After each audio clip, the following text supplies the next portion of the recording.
много приятни семейства, български, с много хубави хора, българи, отворени, услужливи, приятни човеци в тая държава е имало. Кажете на децата си, може би някой ден ще има. Здравейте, казвам се Асен Мирчев. Роден съм на 24 май 1981 град Благоевград. Правя това обращение как просто да го кажа, не знам.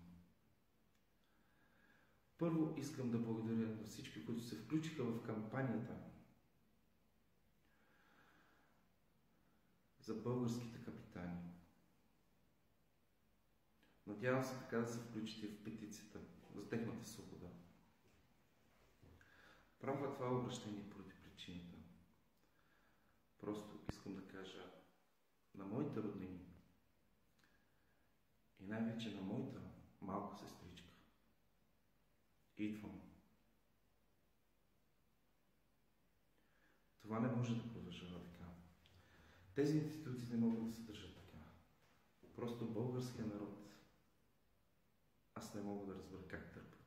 След първото изявление на нашия военен министър, господин Тагарев, че иска да се включи в военните действия срещу хутите или военната операция, как го казват, просто моята душа ескалира.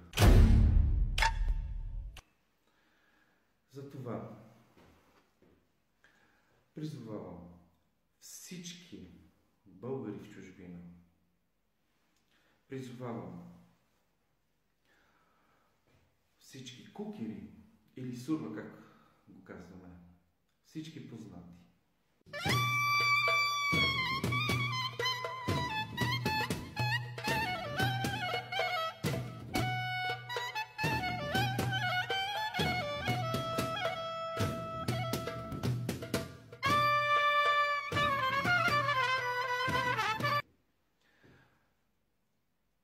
Да се обединим. Време е и Рожен да запее.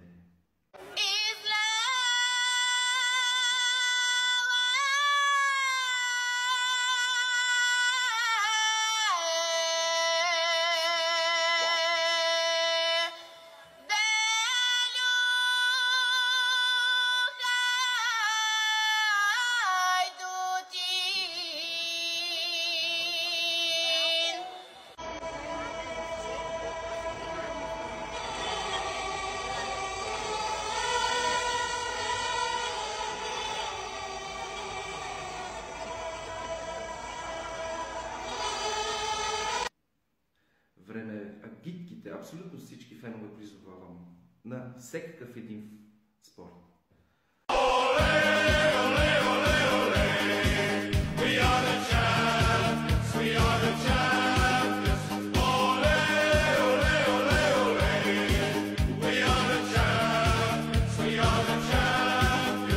Както последния път се опитаха футболните фенове така да ви очернат. Време е да си изчистите вашето име. Също призовавам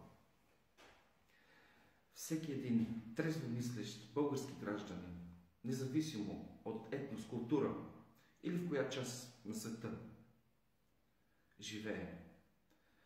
Време е да си хванем ръцете, да се обединим и да ни им даваме шанс и да ги изметем. Аз лично тръгвам и винаги излизам с моето лице, никога не съм се крил.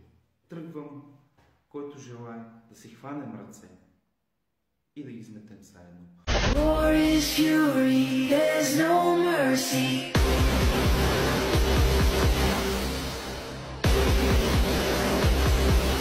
Очаквам да се присъедините към мен. Повече информация ще изчакате на... Специално съм направил един канал в Телеграм SIGA.BG. Ще бъде изписано всичко на екрана. Плюс Facebook, TikTok, Instagram. Някой ме мрежа, може би забравям. Но канала ще е в Телеграм.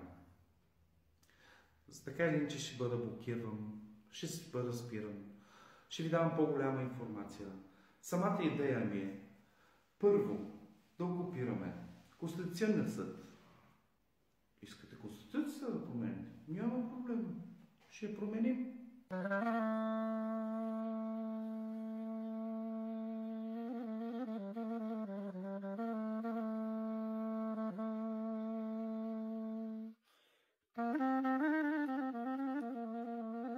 Надявам се да се обединим в благото на нас, защото аз лично, както са ме защитавали, моя прадядо е защитавал моя дядо. Моя дядо е защитавал моя баща. Моя баща е защитавал мен. Аз също ще защита моя род и моята родина. Вие сте прекалено нагли. Просто трябва да бъдете изметени. Не става.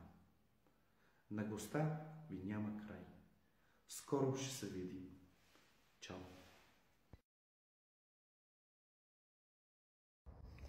От черна България ида, бабо, но и велика.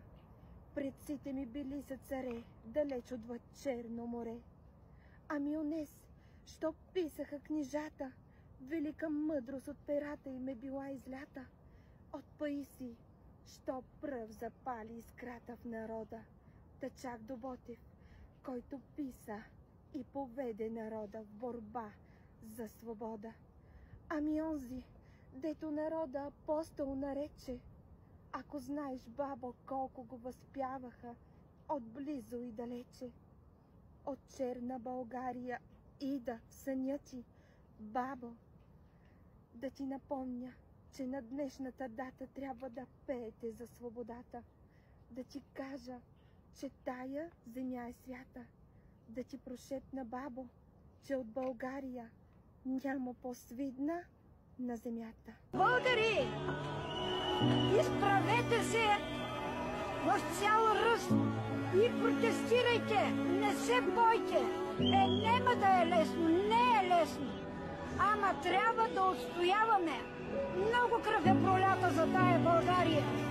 И сега за той да смеят да не отнемат България, златния рай. Това е рая на Бога.